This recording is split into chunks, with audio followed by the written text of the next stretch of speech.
industry itself has a strong interest in promoting greater transparency. That's the message of this talk. And why is this? Because there are a lot of great players out there. They're very good. They are generating value for their investors. But they're going to be pulled down, too, if there's a collapse of confidence. So here are sort of my concluding points, or two. First, there are a number of reforms with weak teeth, or let's call them dentures. They aren't going to do the trick, and in fact, they could be worse than useless because they give a false sense of security to the investor community. And what are those? Some of the standard value at risk measures are really easy to circumvent using variants of the strategy I just said. They are very weak and not adequate.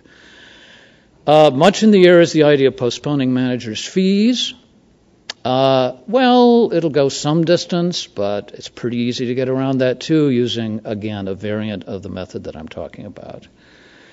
What about assessing personal penalties? I.e., you've got to post a personal bond as a manager, and if you do badly, not only are you not going to get paid a bonus, you're going to be out some money that was in an escrow account. This, of course, would be draconian. I've never even heard of a scheme like this except for Lloyd's of London, where the names actually have personal liability for their investments. But this would be a radical solution. But even that won't work. Why?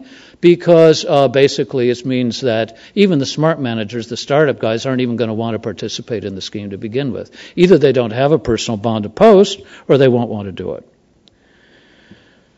That leaves us then with, in my view, some steps should be taken. It's in the interest of the industry to take those steps, but they are fairly mild.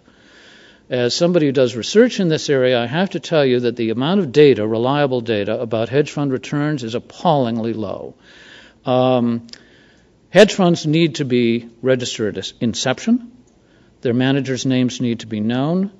All of this must be returns have to be audited frequently and publicly by an auditing firm with expertise in the relevant financial instruments.